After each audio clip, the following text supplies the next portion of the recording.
Vamos al libro de Nehemías capítulo 8. Vamos a hacer una transición en la palabra que Dios tiene para nosotros para este mes de octubre. Gracias, mi hermano Jorge.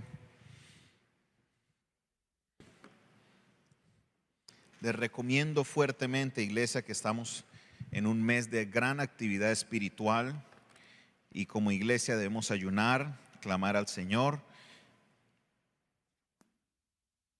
Saque tiempo de su tiempo personal para ayunar, para clamar a Dios por todas las actividades que suceden durante este mes.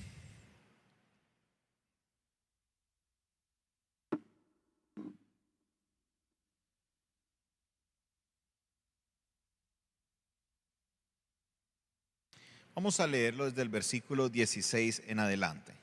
Libro de Nehemías, capítulo 8, verso 16 en adelante. Dice la palabra de Dios de esta manera: Salió pues el pueblo y trajeron ramas e hicieron tabernáculos, cada uno sobre su terrado, en sus patios, en los patios de la casa de Dios, en la plaza de la puerta de las aguas y en la plaza de la puerta de Efraín. Toda la congregación que volvió de la cautividad hizo tabernáculos, y en tabernáculos habitó, porque desde los días de Josué, hijo de Nun, hasta aquel día, no habían hecho así los hijos de Israel. Y hubo una alegría. ¿Cómo era la alegría que hubo? Y leyó Esdras en el libro de la ley de Dios. ¿Cada cuánto? ¿Cada cuánto? Desde el primer día hasta el último, e hicieron fiesta solemne por 7 días, y el octavo día fue de solemne asamblea, según el rito. Amén. Veíamos el día domingo esta palabra que la titulábamos tiempo de reforma. Diga conmigo, tiempo de reforma. ¿Cuál es el mensaje de hoy? Tiempo de reforma. Una vez más, dígalo fuerte, tiempo. Cuando hablamos de reforma, es algo interesante porque la reforma, como se ve desde la Biblia, no es la reforma como la vemos desde la definición que el mundo le da.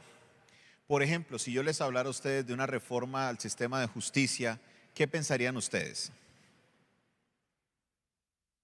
De cambios, ¿cierto? Pero ¿qué clase de cambios? Pueden ser buenos, pero son cambios que por lo general van como hacia adelante, ¿no? Como hacia un progreso, o eso es lo que uno se imagina, o uno quisiera. En la Biblia, cuando se habla de reforma, no se habla tanto de cambios, se habla más de regresar al inicio. ¿De qué se habla? De regresar al inicio. ¿Qué queremos decir con regresar al inicio? De volver a lo que es la raíz, de volver a lo que es importante. En esta escena del capítulo 8 la empezábamos a estudiar el día domingo y veíamos que la gente se reunió, todos se reunieron en la plaza y le dijeron: Esdras, por favor léenos la palabra de Dios. ¿Por qué ellos hacían esto? Porque ellos acababan de venir de un castigo de 70 años. Por 70 años fueron exiliados, por 70 años fueron llevados a una nación extranjera, a aprender un idioma diferente, a aprender costumbres diferentes, a trabajar casi de esclavos porque estaban cautivos. Al regresar ellos a su tierra, querían saber por qué razón Dios no estaba contento con ellos. Entonces le dijeron: Esdras, por favor, léenos la palabra. Y así Esdras empieza a leerle la palabra continuamente, y como vemos en el texto, ¿cada cuánto le leía la palabra a Esdras? Cada día. Todos los días Esdras salía y le leía la palabra, y ellos así iban aprendiendo, y aquí se está gestando una gran reforma. Si usted mira en el capítulo 10, es tan fuerte lo que hace Esdras, o es tanto lo que hace el Espíritu Santo en ellos, que todos los líderes del pueblo de Israel, de Jerusalén, se reúnen y firman un pacto. ¿Firman un qué? Un pacto. Un pacto donde ellos se comprometen a guardar la ley de Dios. Cuando la Biblia dice guardar la ley, es un compromiso a dos cosas. Uno, a leerla, a estudiar la ley, y dos, a cumplirla. Cuando dice guardar la ley, se habla de leer, estudiar y cumplir. Aquí ese era el pacto que ellos estaban haciendo, de volver a la palabra. ¿Por qué era importante volver a la palabra? Porque sucede que cada vez que un ser humano toma una estructura de algo, se empiezan a formar tradiciones, se empiezan a formar costumbres. Y esas costumbres por lo general terminan tergiversando el sentido original de lo que se quería hacer. Quiero darles, por ejemplo, voy a darles dos ejemplos a ustedes, uno en el mundo secular y otro en la Biblia, para que podamos entender un poco lo que les quiero decir el concepto. Cuando usted va a los libros de historia y mira cuando se empieza a utilizar lo que se llama el sistema pensional o una pensión, la pensión se diseña con un solo propósito. ¿Sabe cuál es el propósito de la pensión con el que se diseñó originalmente? Con el propósito de darle empleo a los jóvenes. Entonces cogían una persona en cierta edad y le decía, mira, te vamos a pagar para que no trabajes y esa plaza le quede a una persona más joven. Pero a medida que han pasado los años, las personas, los gobiernos, ahora la pensión se ve como una manera digna de pasar la vejez de una persona. ¿Nota cómo ya han cambiado los conceptos? Se ha tergiversado completamente porque ahora se sabe de personas que son pensionados, siguen trabajando a pesar de ser pensionados y hasta a veces tienen dos pensiones y siguen trabajando. Cuando lo que se debería hacer, según el diseño original, era de abrirle una plaza a las personas más jóvenes que necesitan de una oportunidad de trabajo. Con esto no estoy diciendo que esté bien o esté mal el sistema, solamente estoy utilizando un ejemplo para mostrar cómo las tradiciones, cómo los cambios, las reformas que hacen los seres humanos cambian el sentido de las cosas. Por ejemplo, en la Biblia, ¿dónde dice que el culto debe ser alabanza, ofrendas, anuncios y la palabra? ¿Dónde dice? En ninguna parte. En ninguna parte dice la Biblia cómo deben ser los cultos. Pero ¿cuál ha sido la tradición? Usted va a casi toda iglesia y esa es la tradición. La alabanza, luego viene la ofrenda, los anuncios y al final la palabra y el llamado para que las personas reciban a Cristo. Alguna vez intenté un domingo hacer un cambio y era de hacer la alabanza, la palabra y para terminar recoger la ofrenda. Oiga, y qué descontrol. La gente mismo, pastor, pero esos cambios, ¿por qué esos cambios están cambiando la iglesia? Ay, la iglesia ya no es la misma como antes. Y de repente algo que es una tradición se volvió más importante que lo que es la ejecución de un culto. Las tradiciones muchas veces pueden venir y causar daño en ese sentido, afectar lo que es el sentido original de la palabra de Dios. A esto se enfrentaban los judíos. Habían cosas que se habían introducido por la tradición de ellos, los cuales no eran realmente bíblicos. Y al ellos volver a la palabra se dan cuenta que estaban haciendo muchas cosas equivocadas. Adelantémonos al año 1500. En el año 1500 el cristianismo está regado por todo el mundo. Mayormente hay una sola iglesia, la iglesia que se conoce hoy como la iglesia católica, la iglesia tradicional. La iglesia empezó bien. De la iglesia primitiva empiezan a haber esos cambios y empieza a crecer a nivel del mundo. Pero ¿qué pasa? Con el tiempo las tradiciones empiezan a afectar lo que es el desarrollo de la iglesia. Precisamente en este año 1500 se empieza a implementar la doctrina de las indulgencias. ¿Qué eran las indulgencias? Eran cosas que usted podía comprar. Usted podía ir a una parroquia y decir, véndame una indulgencia. ¿Para qué era la indulgencia? Para quitar un castigo por un comportamiento, por algo que haya sucedido, ya sea de manera temporal o permanente, según lo que hubiera sido el daño, así de esa manera usted pagaba. Se podía llegar a pagar para sacar a una persona del purgatorio y que pasara. Hoy nos reímos de eso, pero ese era el tiempo en que se estaba viviendo. Y había un predicador de la iglesia muy bueno llamado Tetzel, que era experto en llegar y ofrecer estas indulgencias, en predicar a favor de las indulgencias. Al ver la iglesia, el resultado que estaba dando, lo empezaron a promover en muchos lugares y fue tan efectivo que hoy lo que conocemos como la Basílica de San Pedro en el Vaticano fue construido a punta de indulgencias. Pregunta, ¿en la palabra de Dios dónde está eso escrito? En ninguna parte. Entonces se levanta un hombre de Dios, y no solamente él, otros hombres, pero el más representativo se llama Martín Lutero. En el año 1517, un 31 de octubre, Martín Lutero coloca unas tesis, unas ponencias en la iglesia de Wittenberg. Y dentro de las ponencias se atacaba directamente estas doctrinas que no eran bíblicas, que no estaban apoyadas por la palabra de Dios, que al contrario contradecían otras doctrinas que son bíblicas. La palabra de Dios nos dice que la salvación no es por obras y menos por ofrendas. La salvación es ¿por quién? Por la gracia, por medio de la fe en ¿quién? En Jesucristo. La lectura de la palabra a Martín Lutero lo llevó a comprender a profundidad este concepto de la salvación. Lo llevó a comprender a profundidad de que la justificación, que es otro proceso que vive el creyente, no es solamente sino por la fe en Jesucristo. La carta a los Romanos nos dice: justificados pues por la fe tenemos paz para con Dios. ¿Por medio de quién? De Cristo Jesús. Al nosotros mirar la palabra, nosotros nos lleva a hacer como un filtro de lo que son las doctrinas, los dogmas, las tradiciones que nosotros llevamos. Cada momento de reforma, la Biblia fue una parte esencial. Vemos que acá en Nehemías todos se reunieron a escuchar ¿qué? La palabra. ¿Qué se reunieron a escuchar?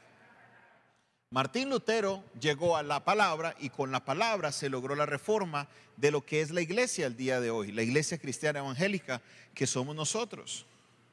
Pero ¿sabe qué? También han pasado cosas así dentro de la iglesia. La iglesia de hoy padece mucho de estas cosas. Pareciera que en muchos círculos no se venden indulgencias, pero sí se venden milagros. De tanta cantidad de dinero que Dios le hace ese milagro. Pacte y haga esto, haga el intercambio. De 1 millón que Dios le devuelve 10 millones. Hemos vuelto un evangelio casi cambalachero, un evangelio que está distorsionado, y a raíz de la masificación de los medios de comunicación, esto se empieza a llevar, y estos textos, estos mensajes que se dan no están basados en la palabra de Dios. Hoy nada más escuchábamos la noticia de una persona que será el récord de la primera persona enferma sin un estado terminal a la cual se le va a aplicar la eutanasia. Y la razón que esta persona cita es que ella dice que Dios no quiere que ella sufra.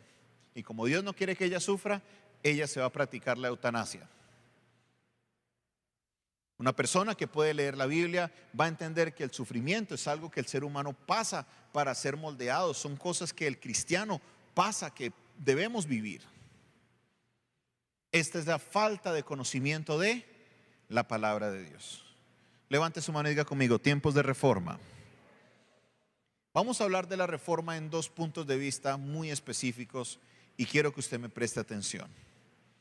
Primero que todo, debemos entender que para que haya una reforma, la palabra de Dios tiene que estar en el centro de todo. Una vez más, para que haya una reforma, la palabra de Dios tiene que estar en el centro de todo. Esta Biblia, este libro, la palabra de Dios, es el manual que Dios nos dejó para que usted y yo podamos nosotros aprender cuál es su grande y maravillosa voluntad. Este libro, y solamente este libro. Vaya conmigo al libro de Gálatas, capítulo 1. Gálatas capítulo 1.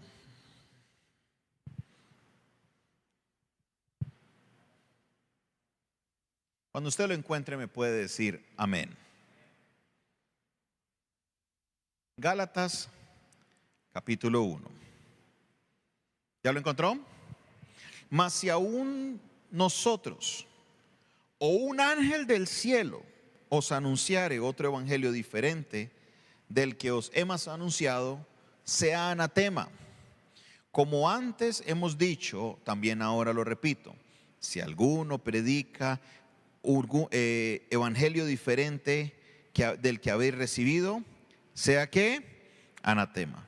Pues, ¿busco ahora el favor de los hombres o de Dios? ¿O trato de agradar a los hombres?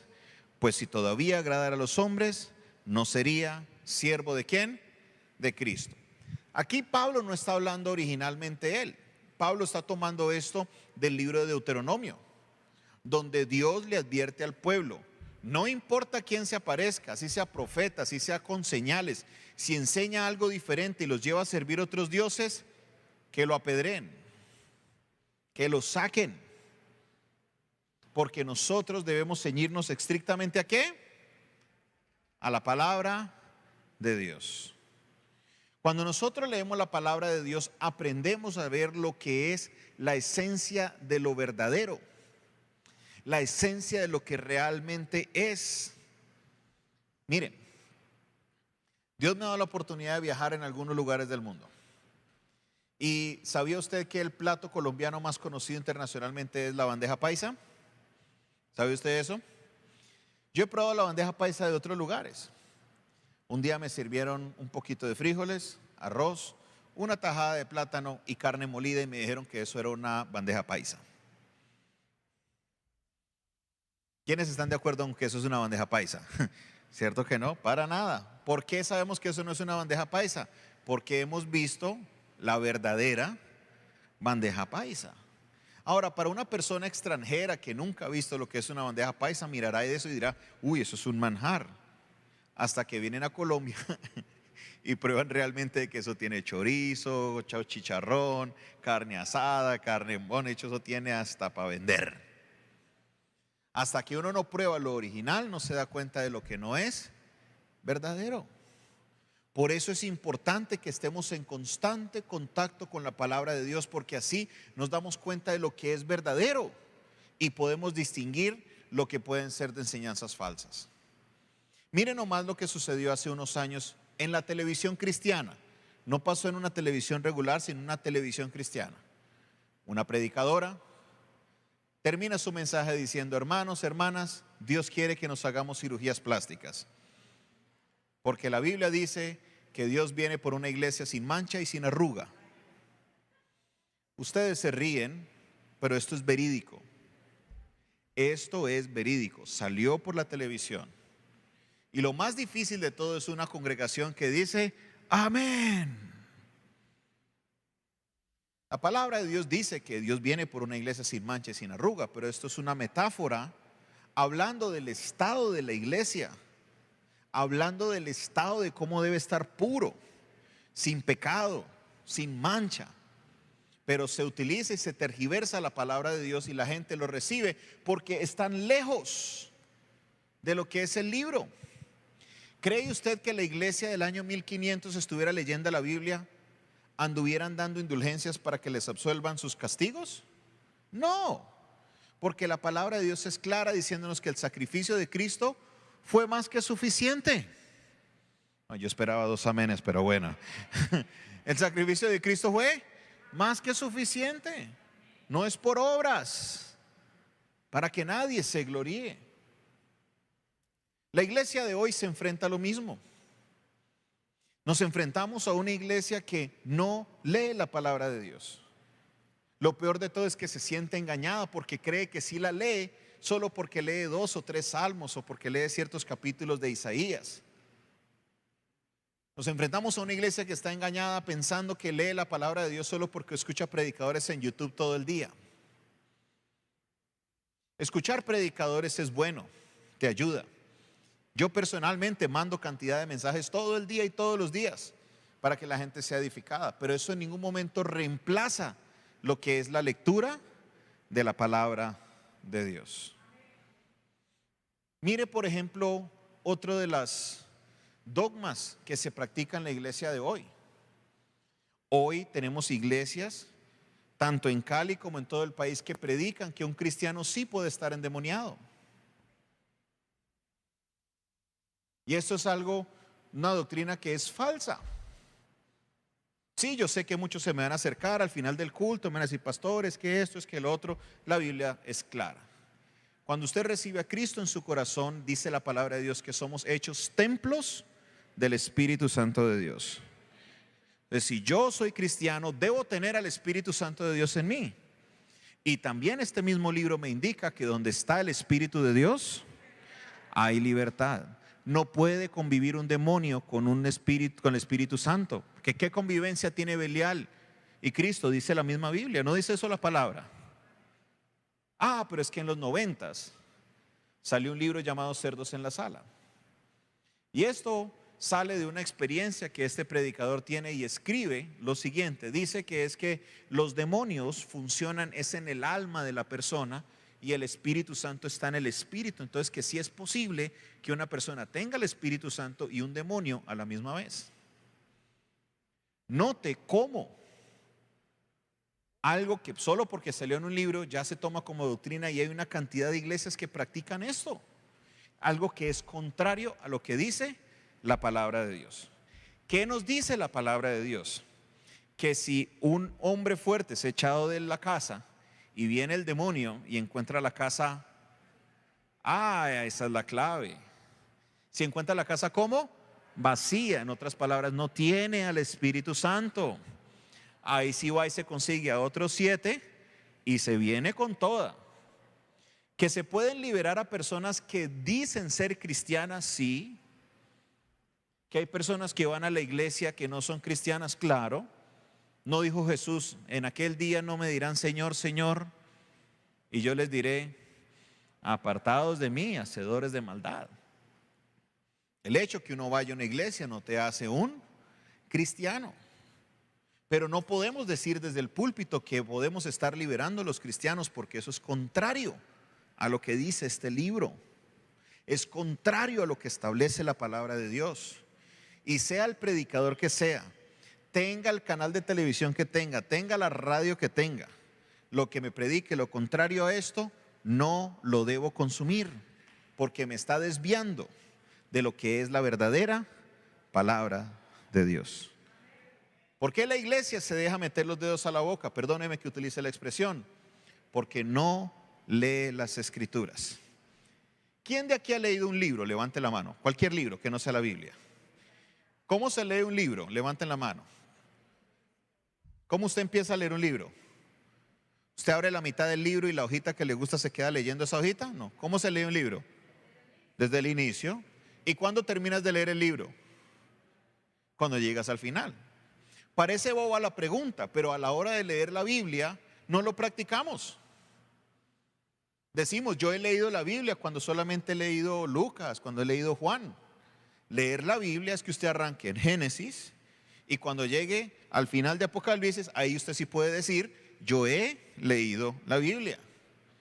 Muchas veces en las prédicas, recuerdo una vez, hermanos, abran el libro de Ezequías y la gente buscando ese libro. No hay ningún libro de Ezequías en la Biblia, es el libro de Ezequiel. ¿Por qué? Porque no conocen su Biblia, no la leen, no la estudian. Y por esa razón vemos tanto levantamiento de doctrinas raras que llevan a la iglesia a vivir una vida de error. Porque toda doctrina, todo lo que se enseñe debe ser filtrado. ¿Por qué? Por la palabra de Dios. Dígalo fuerte, ¿por qué debe ser filtrado? Por la palabra de Dios. ¿Cómo puedo yo filtrar algo si lo desconozco?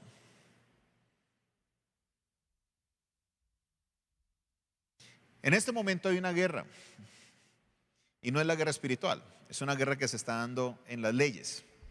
A raíz de pandemia y todo eso se calmó un poco, pero antes de pandemia la pastora Idalia nos puede atestiguar que era una lucha real. El gobierno quería pasar una ley. ¿Qué establecía la ley? Que toda persona que quisiera ser ministro de culto, pastor de una iglesia, debería tener algún tipo de certificación, algún tipo de estudio que sea relacionado con la Biblia. ¿Por qué quieren sacar esta ley? Porque se estima que el 85% de las personas ejerciendo un trabajo pastoral no tienen ninguna capacitación para hacerlo. 85%. No lo digo esto a manera de crítica, porque nosotros como iglesia hemos sido proactivos. Si hay una iglesia en Colombia que ha trabajado fuerte para eso, se llama Centro de Fe y Esperanza. Porque el proyecto que ha dirigido la pastora Idalia desde que era un instituto bíblico se ha enfocado en formar, en capacitar a los siervos de Dios para que sean pastores. Hoy el proyecto se ha vuelto nacional. Estamos capacitando pastores. ¿De qué denominaciones, pastora? Está la Pentecostal de Colombia, está la Misión Panamericana, obviamente. Ahí tenemos ministros de la iglesia Bethesda, de la iglesia Morifé, Nazareno, Movimiento Misionero Mundial también, ¿cierto? O sea, ahora de todas las denominaciones están viniendo a la Universidad Teológica Manuel para capacitarse, para formarse, porque es necesario estar formado y plantado en la palabra de Dios. Ya se internacionalizó el proyecto, estamos en España, en Ecuador, Estados Unidos. Tremendo el proyecto, gloria a Dios por eso. Gloria a Dios que en esta su casa es que se está haciendo eso. Dele el aplauso al Señor por eso, amén. Gloria a Dios.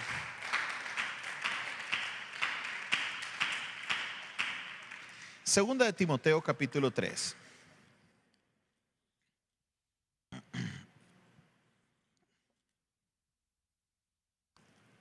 Segunda carta a Timoteo capítulo 3.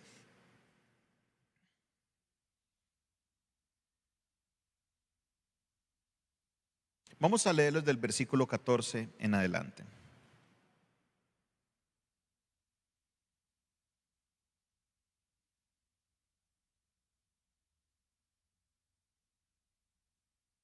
Más, yo quiero arrancar desde el verso 10, ¿me lo permiten? Segunda de Timoteo capítulo 3, verso 10. Mire el mensaje que le está dando Pablo a su discípulo Timoteo. Le dice, pero tú has seguido mi doctrina, conducta, propósito, fe, longanimidad, amor, paciencia, persecuciones, padecimientos, como los que me sobrevinieron en Antioquía, en Iconio, en Listra. Persecuciones que he sufrido, y de todas me ha librado el Señor. Y también todos los que quieren vivir piadosamente en Cristo Jesús padecerán ¿qué? Mas los malos hombres y los engañadores irán de mal en peor, engañando y siendo engañados. Pero persiste tú en lo que has aprendido y te persuadiste sabiendo de quién has aprendido y que desde la niñez has sabido ¿qué? Las cuales te pueden hacer sabio para la salvación por la fe que es ¿en quién? Toda la escritura es inspirada por Dios y útil para enseñar, para redarguir, para corregir, para instruir en justicia, a fin de que el hombre de Dios sea perfecto, enteramente preparado para toda buena obra. Este versículo es clave para nosotros comprender la importancia de la palabra de Dios en nuestra vida. Pablo le insiste a Timoteo y le dice, mira, apégate a las Sagradas Escrituras, estudia las Sagradas Escrituras, predica la doctrina, lo que se te ha enseñado. Tú sabes quién te lo ha dado, sabes quién te lo ha enseñado, lo has visto, lo has vivido, has pasado todas las experiencias conmigo. Aférrate a la palabra. ¿Aférrate a qué? A la palabra. De aquí, de este punto, mis hermanos, hago un punto de transición, porque creo que la iglesia está sufriendo una reforma que permite Dios que se inicie a raíz de todas estas cosas que han pasado. Yo soy un fiel creyente de que el tiempo de pandemia, el Colombia precisamente que vimos el tiempo de paro, fue algo que llevó a la iglesia a volver a sus inicios. Es algo que nos está llevando a nosotros a examinarnos, a ver realmente las prácticas que hacemos, qué tan bíblicas son. Porque debemos vivir como iglesia bajo la autoridad de la palabra de Dios. La Biblia es el libro máximo, no hay otro libro, no lo hay. Hay otros libros que complementan, pero si uno de esos libros que complementen dice algo contrario a la palabra, de una, no puede ir. ¿Por qué? Porque la Biblia, la palabra de Dios, es la máxima autoridad. Entendemos entonces que la iglesia a nivel general, en Colombia, en el mundo, está pasando un tiempo de reforma. Pero también nosotros como iglesia, como individuos, también estamos pasando un tiempo de reforma. Esa reforma no debe solamente afectar a lo que es la institución de la iglesia, sino que debe afectarme a mí como persona. Establecíamos al inicio del mensaje que una reforma es volver ¿a qué? Al inicio. Dígalo conmigo, ¿qué es una reforma? Volver al inicio. Nosotros debemos volver al inicio. ¿Cuál fue nuestro inicio? Nosotros estábamos en un contacto permanente con la presencia de Dios, pero por cuanto todos pecaron, están destituidos de la gloria de Dios. A eso vino Cristo, a restaurarnos, a llevarnos a nuestro estado original, donde teníamos nosotros esa comunión con Dios. ¿Y cómo nosotros podemos ser perfeccionados en ese proceso? Pues la palabra de Dios nos lo dice. Toda la escritura es ¿qué? Inspirada por Dios. ¿Y es útil para qué? Para enseñar, para redarguir, para corregir y para instruir en justicia. ¿Con qué propósito? Pablo lo dice, a fin de que el hombre de Dios sea ¿qué? Perfecto. Hagamos una pausa en la palabra perfecto, porque la palabra perfecto no quiere decir de que no comete ningún error. No está hablando de ese nivel de perfección, está hablando de más el sentido de la palabra completo. Para que el hombre de Dios sea completo, que no le falte nada a la hora de hacer la obra de Dios, que es lo que está diciendo el texto. La herramienta para capacitación se llama la Biblia, la palabra de Dios. Pero ahora vamos a mirarlo a nivel personal, porque todos nosotros somos siervos del Señor. Levanta la mano los siervos de Dios aquí. Todos nosotros somos siervos de Dios. ¿Cómo puedes hacer la obra que Dios te encomendó a hacer con excelencia? ¿Por medio de qué?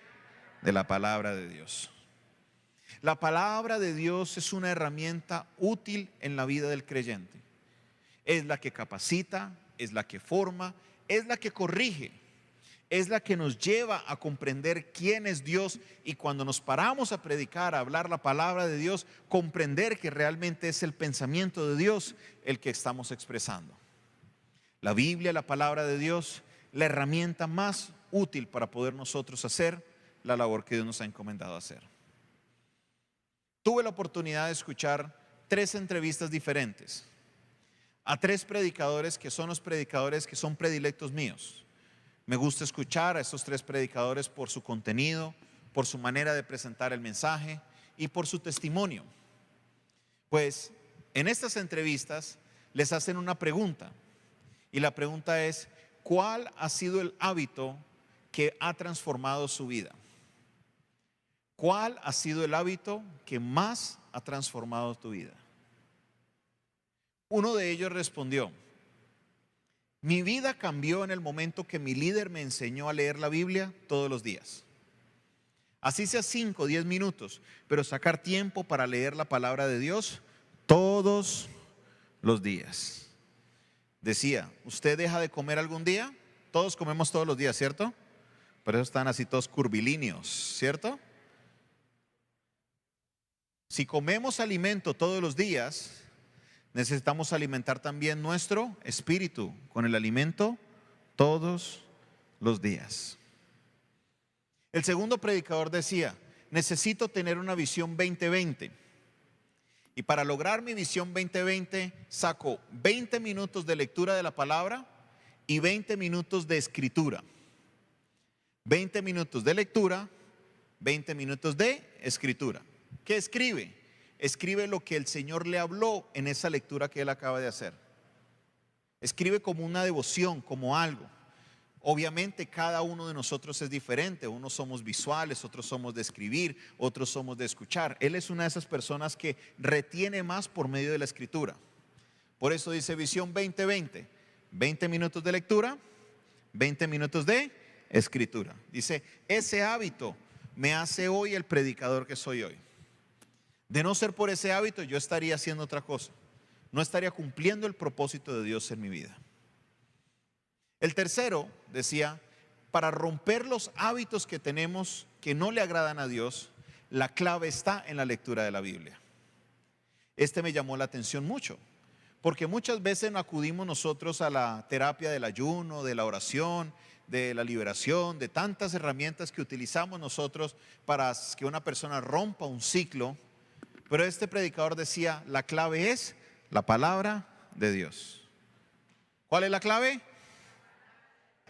Usted lee todos los días la palabra de Dios y ¿sabe qué? Usted va a poder salir vencedor en la tentación.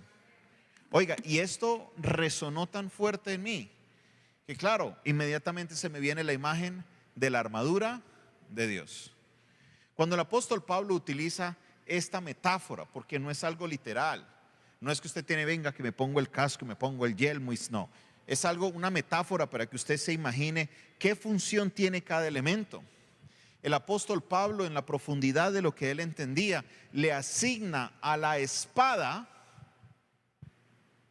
no le dice la oración, no le dice la espada de la fe, no dice la espada del congregarse, sino la espada que es ¿qué? La palabra de Dios. La palabra de Dios es esa espada con la que usted va a poder luchar contra la tentación. Pastor, ¿cómo así? Sí, así es. Jesús fue llevado al desierto, Lucas capítulo 4. Y fue llevado al desierto y allá fue probado, fue tentado ¿por quién? ¿Quién se apareció ahí? El texto lo dice claramente, se apareció Satanás. Y es tentado, es probado en diferentes áreas de su vida. ¿Y cómo responde Jesús a las 3 veces que es tentado? Escrito está y escrito está. Escrito está, dígalo conmigo. Escrito está y escrito está. Fuerte. Escrito está, escrito está, escrito está. Y esto es en un momento en el cual no existía la Biblia como usted la tiene hoy. No es un momento que la Biblia está así, ¿sabe por qué? Porque esta tecnología que tenemos hoy de poder cargar 66 libros en uno solo no existía en esa época. Esta es posible a raíz de un papel que se llama el papel cebolla, que es un papel ultra fino, un papel que es ultra delgado, que le permite a usted tener una Biblia tan delgada. De no ser por esa tecnología no podríamos tener esta Biblia. Jesús no tenía acceso a esa tecnología. Es más, en la época de Jesús ni siquiera había papel. Existían eran los pergaminos o los cueros de los animales. La Biblia solamente estaba en las sinagogas, en grandes cantidades de rollos, que hubiera sido para Jesús imposible cargar con todos esos rollos en el desierto. Que Satanás lo tentó y le dice, ay, momentico diablo, ya te respondo. ¿En dónde es que está? Creo que está en este. Venga, saco este. No, en este no está. En este de aquí no.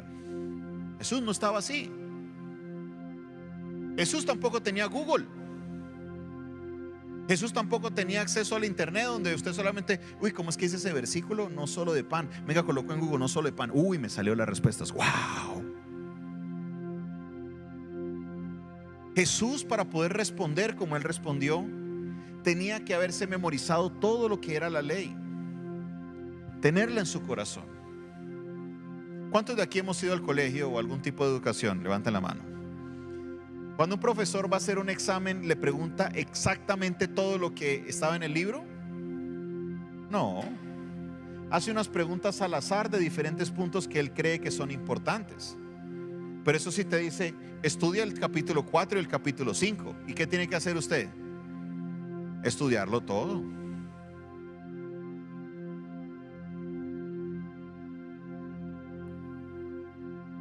Jesús, cuando fue al desierto, estaba preparado para todo. Cualquier área que Satanás le fuera a tentar, Jesús estaba preparado. No es que solamente Jesús se preparó en estas 3 áreas. Jesús se preparó en todas las áreas. Y por eso él pudo responder con esa propiedad. Escrito está, escrito está, escrito está. Satanás hubiera tratado de meterse por otro lado. ¿Sabe qué hubiera hecho Jesús? Escrito está. Jesús estaba preparado para ese momento. Cuando nosotros leemos la palabra de Dios de una manera organizada, de una manera sistemática, usted se prepara para la tentación. Y sea cualquier cosa que se le venga, usted puede enfrentar y salir victorioso sobre la tentación porque estás preparado para ella. Si usted solamente se aprende los 3 versículos que aprendió Jesús, pues si Satanás lo tienta por el mismo lado, tiene suerte. Pero él va a buscar cogerte por el lado que sabe que usted está débil.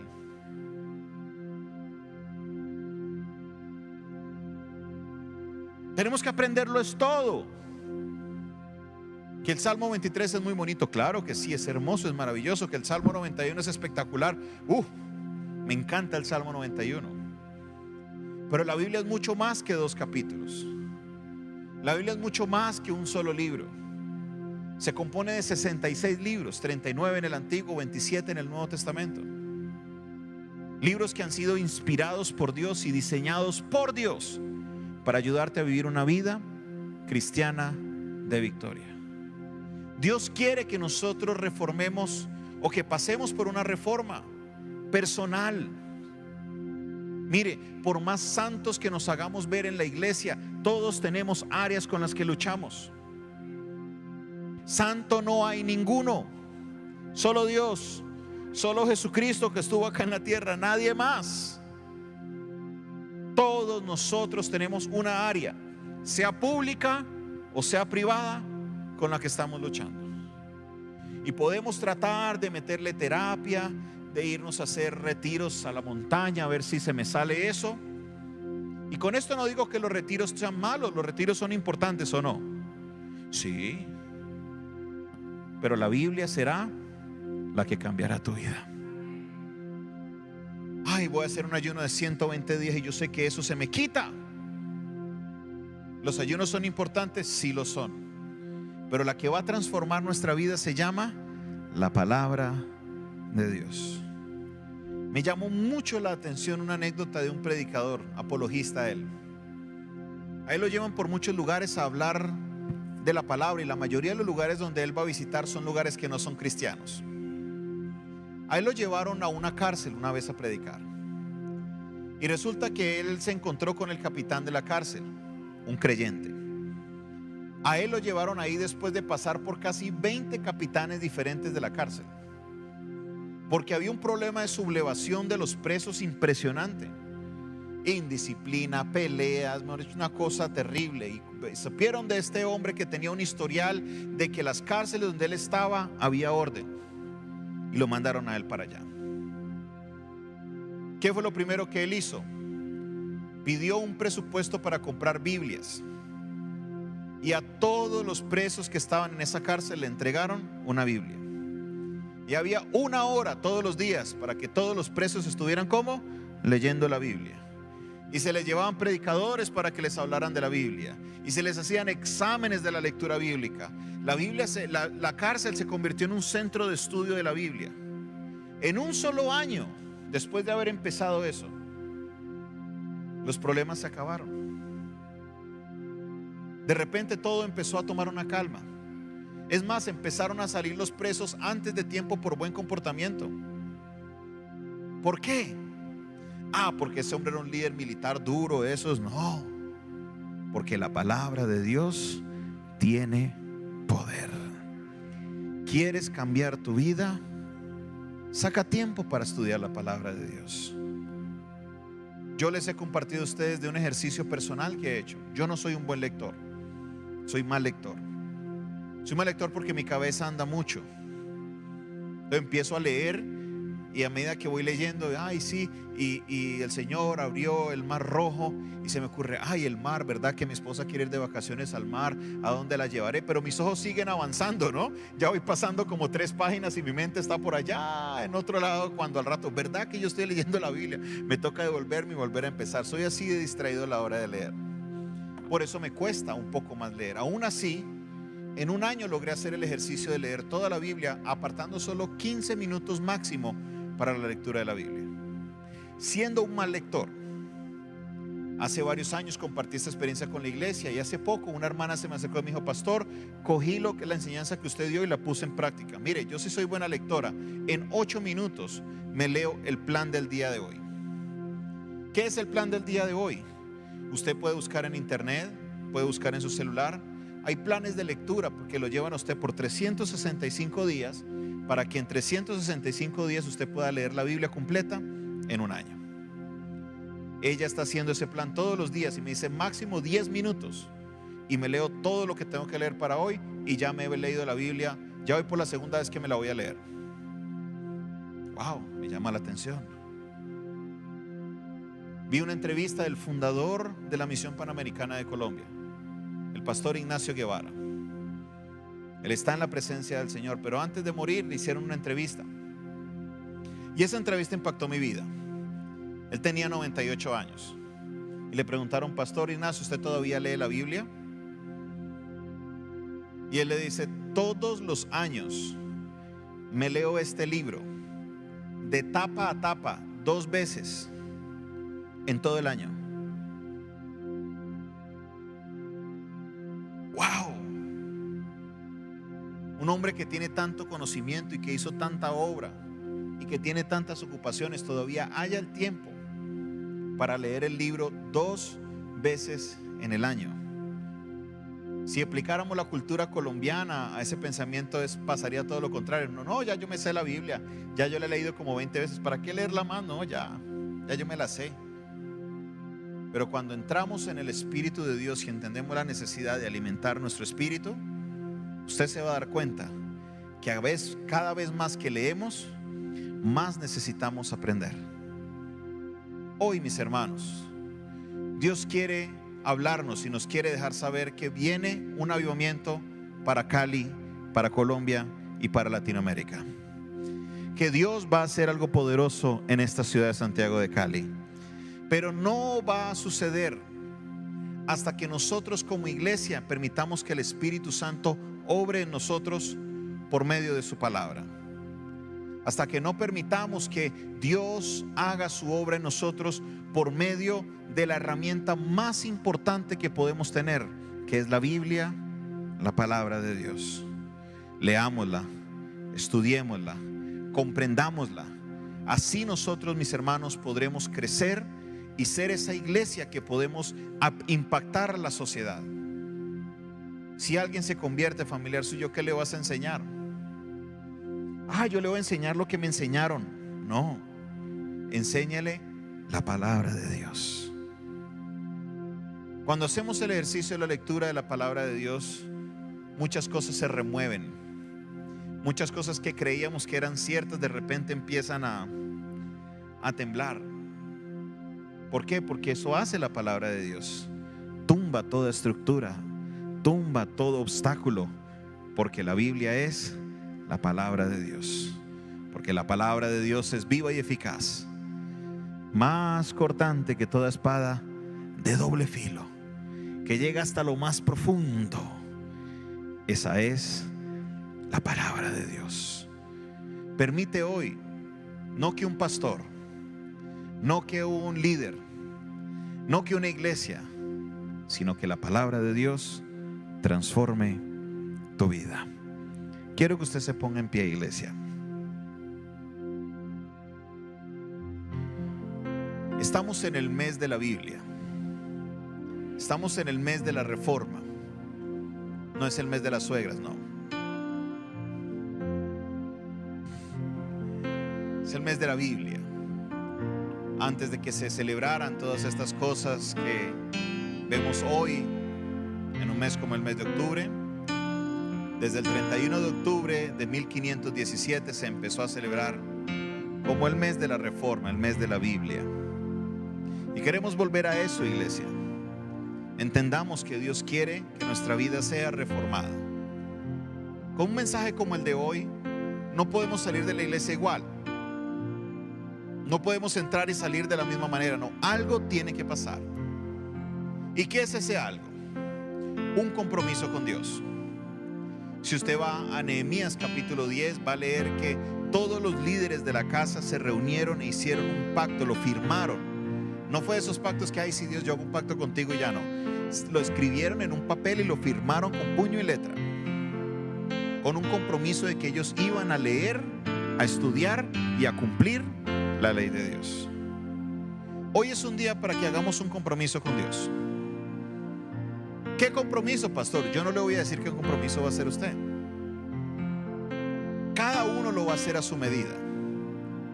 Si usted no tiene la práctica de la lectura de la palabra de Dios, comprométase 5 minutos. Señor, voy a sacar 5 minutos. ¿Qué son 5 minutos, hermanos? 5 minutos los botamos en Facebook, los botamos en bobadas a veces. Creo que podemos invertirlos mejor en la palabra de Dios. Si usted ya tiene el hábito de tener 5 minutos, estírelo un poquito, súbalo a 10. Si ya hace 10, súbalo a 15.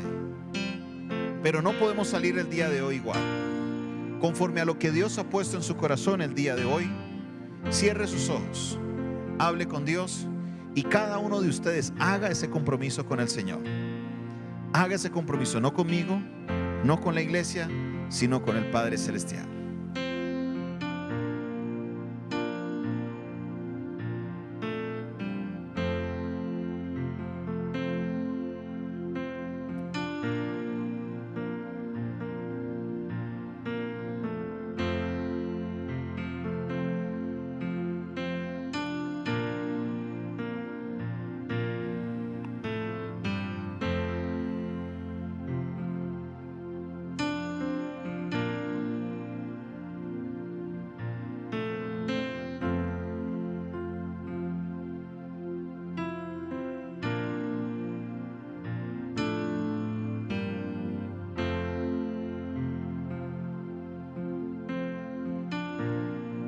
Padre Celestial, en este día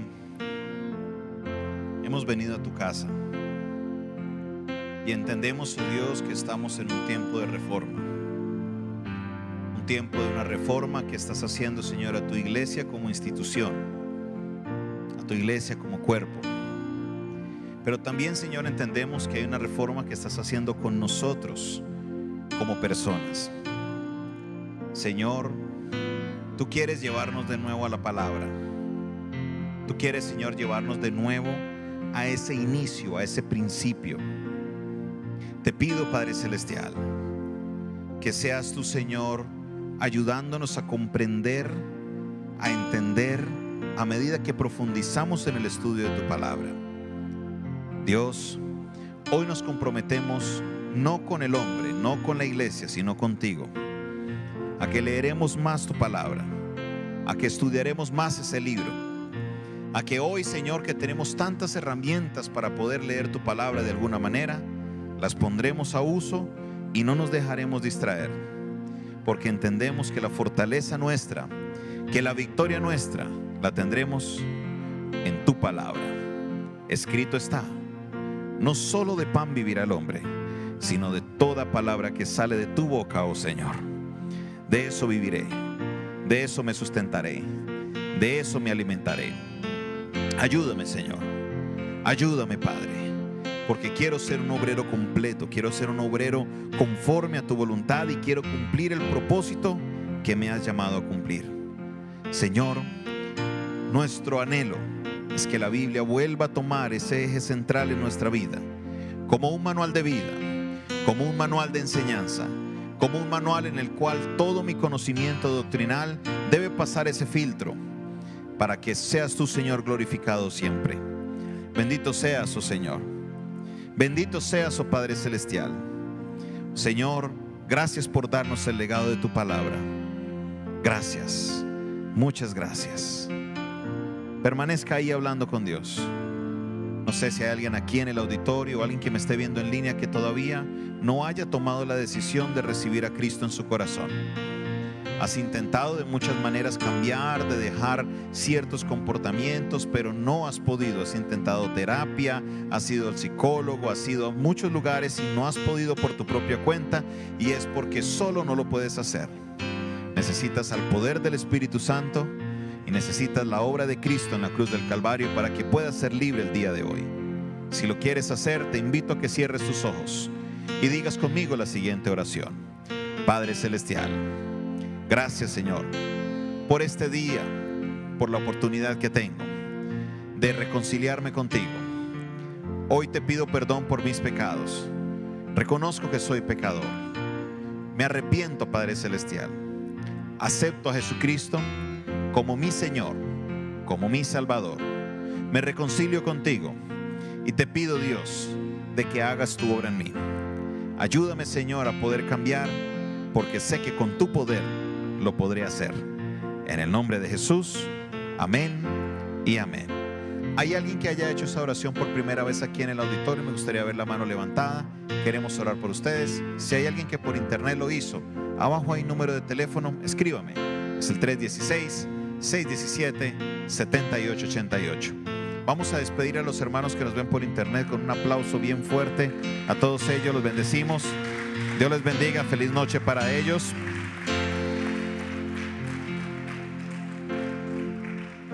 No olvide el compromiso que usted acaba de adquirir con Dios. No lo eche en saco roto. Póngalo en práctica y verá que su vida será transformada. Padre Celestial, bendigo a la iglesia. Llévalos con bien a sus casas. Guárdales, protégeles de todo mal, de todo peligro. Señor, que en este momento en el cual tomamos la decisión de que tu palabra sea el eje central de nuestra vida, podamos, Señor, caminar, podamos, Señor, vivir, podamos, Señor, actuar conforme a tu palabra. Te alabamos, te exaltamos y te damos toda la gloria y toda la honra en el nombre de Jesús. Amén y amén. Dios les bendiga, iglesia. Feliz noche para todos.